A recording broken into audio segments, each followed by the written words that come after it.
지친 마음이 이렇게 가사처럼 위로를, 주님의 은혜 가운데 위로를 받는 것 같습니다. 여러분 어떻게 무더운 여름 잘 보내셨습니까? 아직 끝난 건 아니지만 이렇게 얼굴 뵈니까 좀 타신 분도 계신 것 같고, 사실 잘 안 보여요. 안 보이는데 왠지 느낌이 좀 타신 것 같기도 하고, 여러분 잘 지내신 것 같아서 감사합니다. 다음 주간에는 비 소식도 있어서 이제 정말 더위는 좀 물러가는 것 같고요.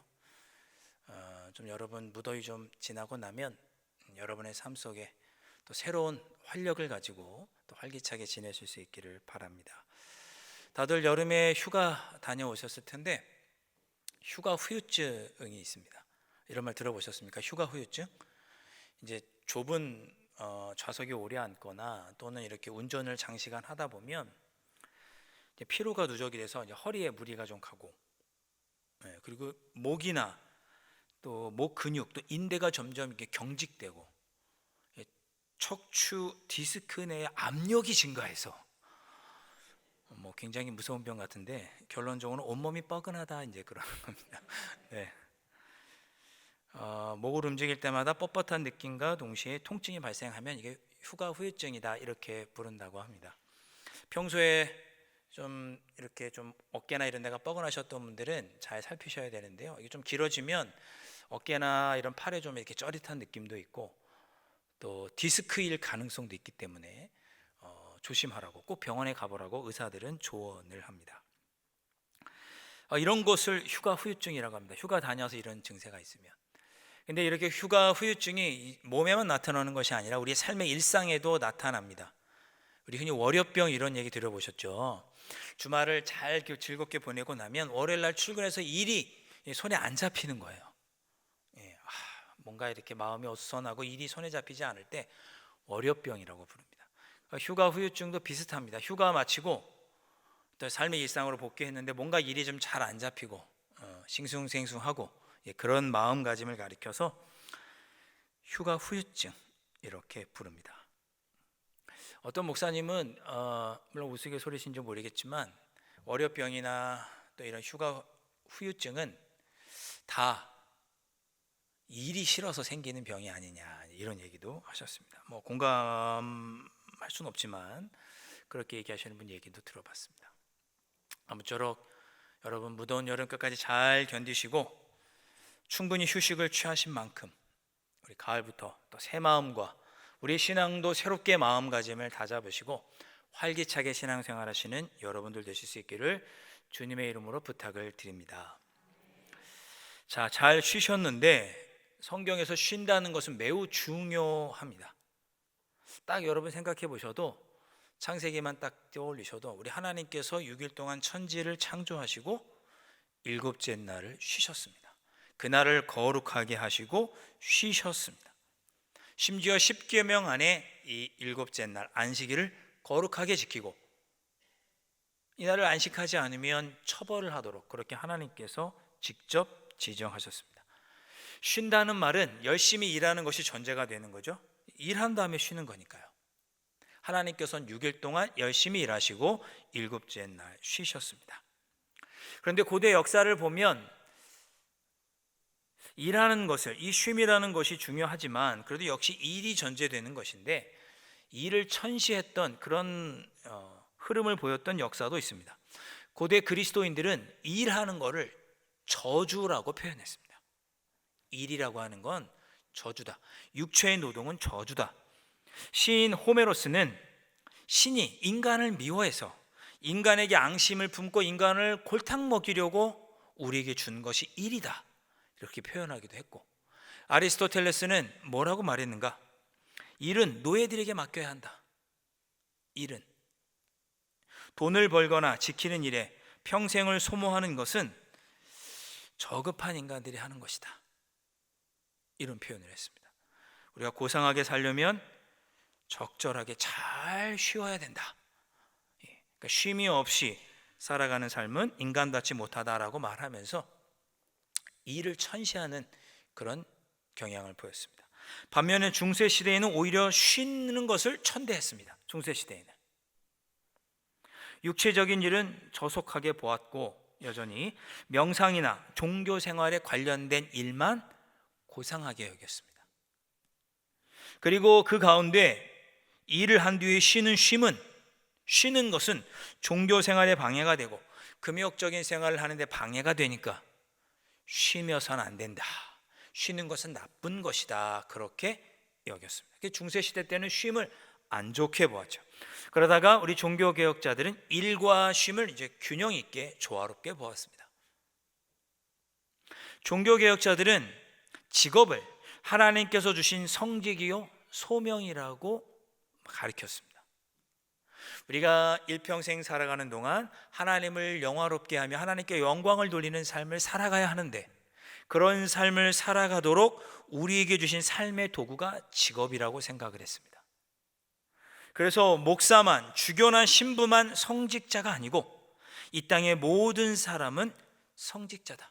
우리에게 주신 모든 직업은 성직이라고 종교개혁자들은 가르쳤습니다. 우리는 우리가 하나님께서 주신 이 직업, 우리의 일을 가지고 삶 속에서 하나님의 영광을 드러내며 살아가야 할 성직자라고 종교개혁자들은 가르쳤습니다. 그러니까 저만 성직자가 아니고 여러분 모두는 다 성직자세요.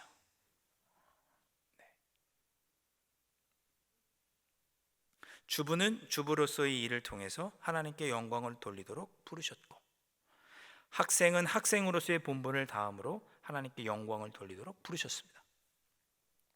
공부가 인생의 전부는 아니죠. 그러나 학생의 전부입니다. 학생은 열심히 공부해야 돼요. 직업을 가진 분들은 하시는 그 일을 통해서 하나님께 영광을 돌리도록 하나님께서 부르셨습니다.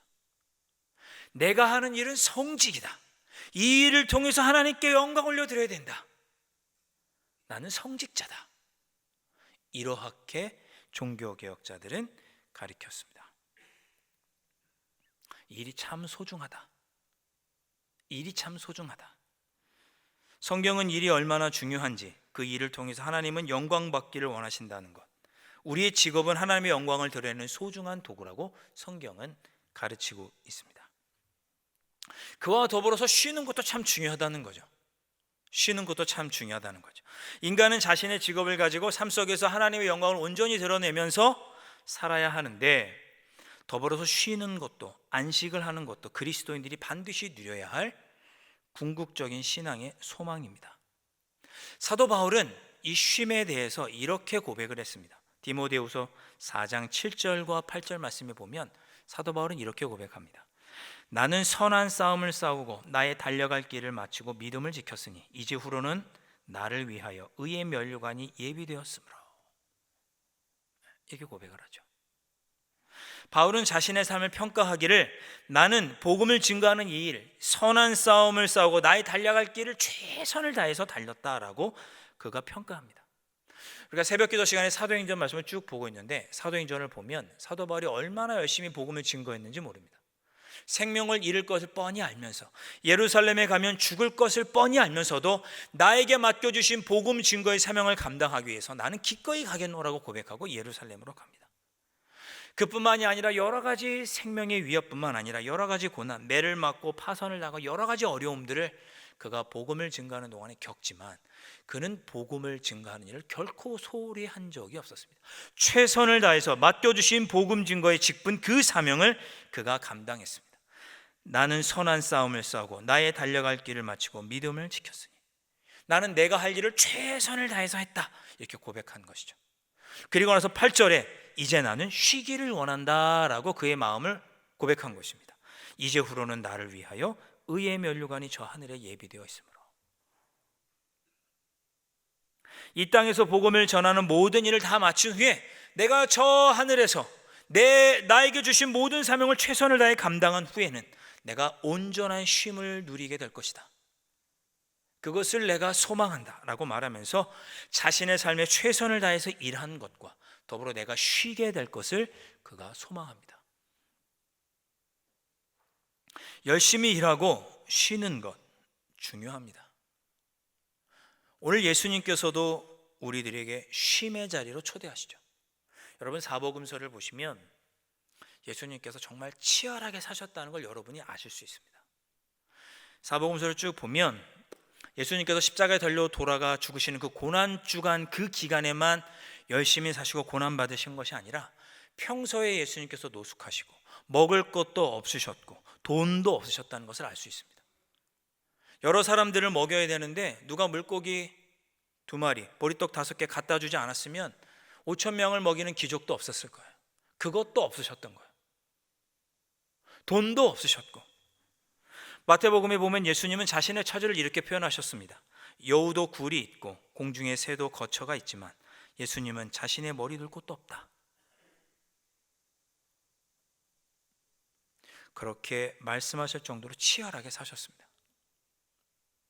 조금 다른 관점에서 보면 사복음서를 보면 예수님에 대한 이야기들이 많이 나오는데 아버지 요셉에 대한 이야기는 전혀 나오지 않습니다. 예수님 태어날 때 마태복음에 잠깐 나오고 아버지 요셉에 대한 이야기는 하나도 나오지 않습니다. 어머니 마리아는 종종 나오죠. 누이들도 이모님들도 나오고 가나오니 잔치도 있고 예수님도 돌아가실 때 어머니 마리아는 함께하죠. 근데 아버지 요셉의 이야기는 하나도 나오지 않습니다. 그 얘기는 아버지 요셉이 일찍 돌아가셨다는 뜻이에요. 여러분, 예수님은 장자죠. 그렇잖아요?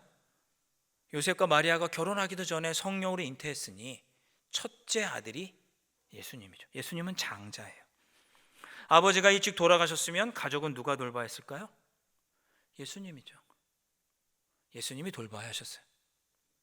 예수님이 살던 동네는 어디죠? 나사렛이죠. 나사렛은 아주 가난한 동네였습니다. 저 갈릴리 북쪽에 있는 갈릴리, 그 북쪽의 갈릴리 남쪽에 위치한 동네가 나사렛이었습니다. 그 갈릴리로부터 약 4km 정도 떨어진 곳에 언덕이 자리 잡고 있던 동네가 나사렛입니다. 아주 가난한 사람들이 살던 곳이었습니다.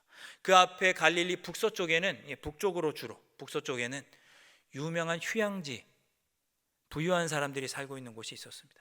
나사렛 살던 사람들이 그곳에 가서 하루 일하고 먹고 살던 동네가 나사렛이었습니다. 예수님의 직업은 목사가 아니고 목수셨죠.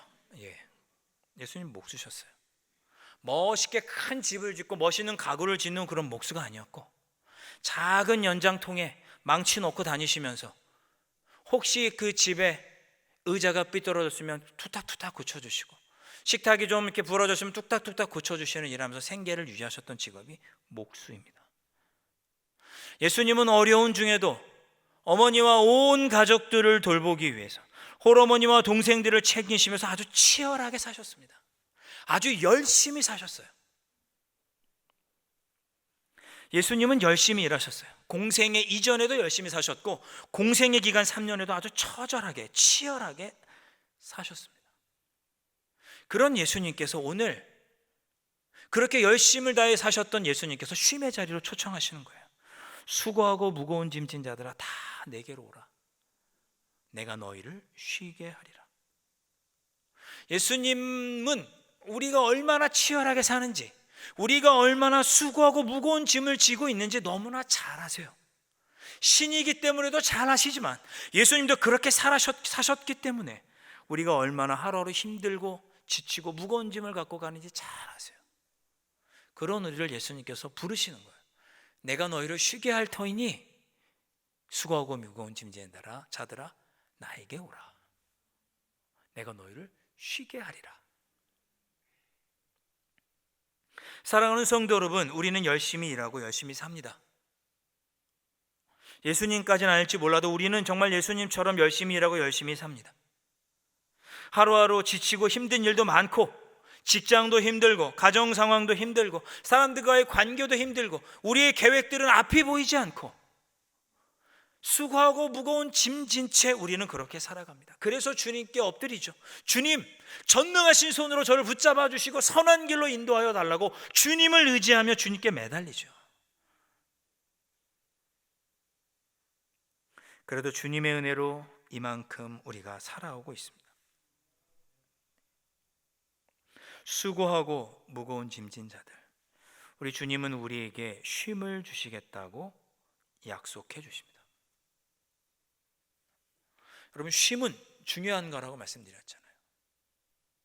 우리가 주님께 나아가 우리가 지고 있는 그 무거운 짐, 그 어떤 짐인지는 알 수 없지만 여러분이 가지고 있는 무거운 짐 주님 앞에 내려놓으시고 주님이 주시는 그 형언할 수 없는 그 삶의 가벼움과 마음의 위로와 평안을 누리시는 여러분들이 되실 수 있기를 주님의 이름으로 축원합니다. 자, 그런데 정작 중요한 말씀은 이제부터입니다. 예수님께서 우리에게 쉼을 주시겠다고 약속을 하시는데 그 쉼을 누리는 방식이 조금 독특합니다.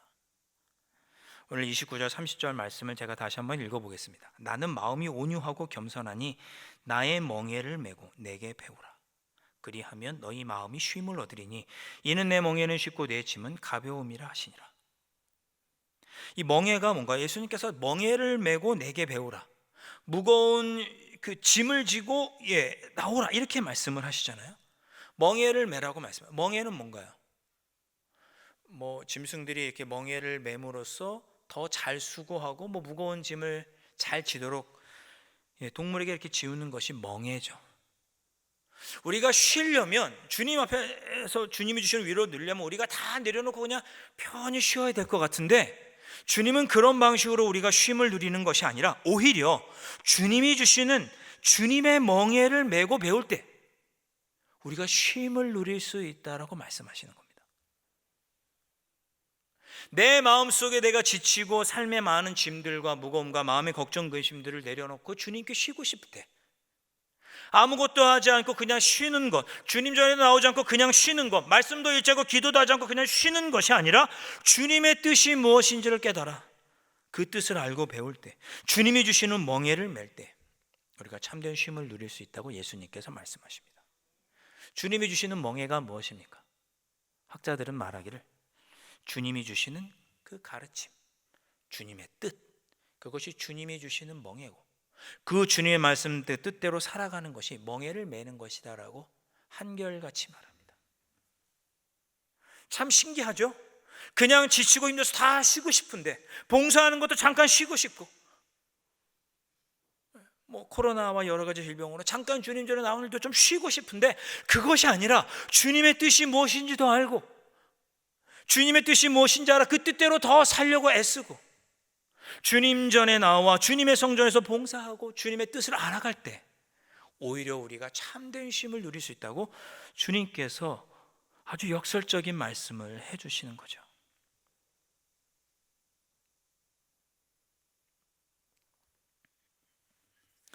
이것이 신앙의 신비가 아닐까 생각을 해봅니다.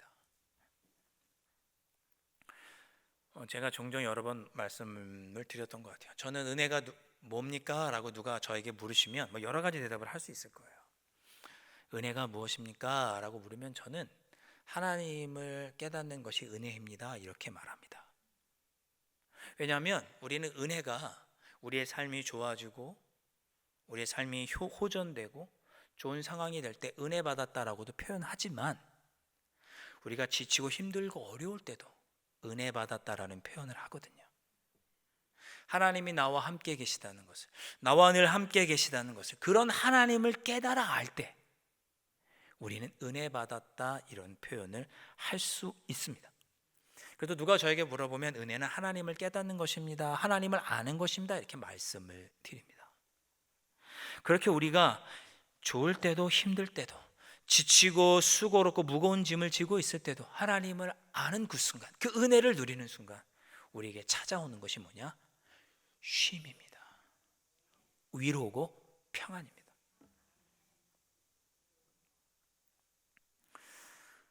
존 던 목사님이 계십니다. 존 던 목사님, 17세기 초에 1600년에 영국에서 사역하셨던 목사님, 성공의 목사님이신데, 이분이 40대 초반에 목사가 되셔서 영국의 세인트폴, 런던의 세인트폴 교회를 목회하셨습니다. 그러니까 10년간 이렇게 쭉 사역을 하는 중에 런던에 10년 동안 3번의 큰 전염병이 찾아왔습니다. 기록에 따르면 3번의 큰 전염병이 찾아왔고, 마지막 3번째 전염병이 왔을 때는 런던 인구 중에서 4만 명이 목숨을 잃었다고 기록하고 있습니다. 이 10년에 걸친 3차례의 전염병으로 인해서 런던 인구가 3분의 1로 줄어들었다고 합니다. 3분의 1은 전염병으로 죽고 3분의 1은 런던을 떠나서 피신 갔고 3분의 1만 이게 남은 거죠. 남아있는 3분의 1의 런던 시민들도 늘 불안과 공포 속에 살았습니다. 거리는 가꾸어지지 않아서 잡초가 막 자라고 노숙자들도 늘어나고 미친 사람들 돌아다니면서 심판이요 심판이요 막 소리 지르고 다니고, 그런 사람들이 가득한 그때 런던에 남아있던 런던 사람들을 위로하고 주님의 위로 안식을 정했던 그런 분이 존던 목사님이셨습니다. 이 존던 목사님이 이렇게 어려운 사람들, 병자들 막 고치고 돌보시는 중에 이분도 전염병에 걸린 거예요. 전염병에 걸렸어요. 이 전염병에 걸리면 이렇게 온몸에 이렇게 반점이 돋는 것이 증상이었다고 합니다. 그러니까 목사님 몸에도 이제 반점이 막 돋은 거예요. 의사들은 말하기를 평균적으로 이 병에 걸리면 6주를 넘지 못하고 죽더군요. 목사님 아마 길어야 6주간만 사실 것 같습니다. 이렇게 이야기를 했습니다. 이 존도 목사님은 6주 동안 사경을 헤맵니다. 여러 가지로 병을 낫기 위해서 노력을 해보세요. 심지어 비둘기를 가지고도 치료를 해보셨대. 이때는 의학이 발달할 때가 아니까 이것저것 민간요법 써가면서 치료했습니다. 독을 통해서도 치료해보고 갖은 치료를 했는데 오히려 그런 치료 방법들 때문에 더 고통스러울 정도로 힘들고 어려운 6주간을 보냈습니다. 누워있을 때, 힘들고 지쳐 누워있을 때 옆에 교회에서 종소리가 들렸습니다. 땡강 땡강 종소리가 들렸어요. 이 종은 런던 시민이 죽으면 한 명씩 종을 쳤습니다. 누워있는데 종소리가 들리는 거예요. 아, 종이 울리네. 또 누군가가 죽었구나. 지금까지 저 종소리가 사실은 나를 위해서 울리는 것이었구나. 그런 생각을 이분이 했습니다. 이분이 사경을 헤매면서 죽을 고비를 넘기면서 그때 하나님께 기도했습니다. 하나님, 왜 저에게 이런 어려움을 주십니까? 왜 이런 고통과 수고로움을 저에게 주십니까? 존도 목사님은 4살 때 아버지가 돌아가셨고 매우 가난하게 살았으며 결혼한 아내는 자신이 목사가 되자마자 40대 초반에 결혼하자마자 목사가 되자마자 죽었습니다. 그녀와의 사이에서 12자녀를 두었는데 그 중에 5명의 아이들이 어려서 어린 나이에 목숨을 잃었습니다. 주님, 왜 저에게 이렇게 수고로운 인생을 주십니까? 왜 이렇게 힘들고 어려운 삶을 저에게 주십니까? 왜 하필 저입니까? 주님의 일을 기쁘게 잘 감당하고 어려워 힘들어하는 이들 제가 열심히 잘 도보았는데 왜 저에게 이렇게 죽음의 문턱까지 이르게 하십니까? 그렇게 죽음의 문턱에서 헤매던 중에 하나님께 기도하고 하나님께 질문하면서 시를 썼습니다. 그가 썼던 책이 기도문이라고 하는 영국 사람들이 너무나 좋아하는 시집이 있는데 그가 썼던 시 중에 누구를 위하여 종을 울리나 이런 시도 있었습니다. 이 시 제목을 따라서 나중에 해밍웨이가 소설을 쓰기도 했죠. 존돈 목사님은 주님의 은혜 가운데 이 질병으로부터 건진받게 되었습니다. 이 존돈 목사님은 이렇게 고통받고 죽어가는 그 사경을 헤맬 때 마음속에 다짐을 합니다. 저 종소리는 나의 죽음을 예비하는 종이 아니라 주님께서 나와 함께 계시다고 알려주시는 종이다. 내가 비록 이 질병에서 낫는다 할지라도 나는 여전히 가난하고 외롭고 실패 속에서 살아가게 될 것이다. 그러나 나는 이제 더 이상 두렵지 않다. 죽음, 인간이 가장 두려워하는 그곳조차 결국 하나님의 사랑을 가로막지 못한다. 내가 살 길은 주님에 대한 올바른 두려움을 가지는 것이다. 그것이야말로 모든 두려움을 이기는 것이다. 주님께로 나아가 주님께 붙잡히는 것, 그 하나님의 사랑과 주님의 사랑만이 나를 이기게 할 것이다 라고 고백하고,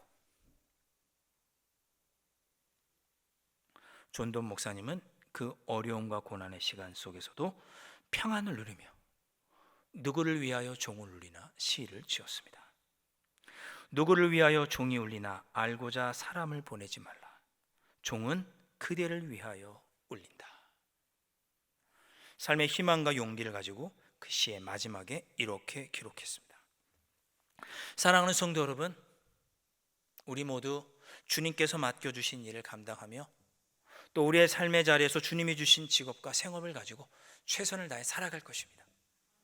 그 가운데 지치고 힘드신 일도 있으시겠죠.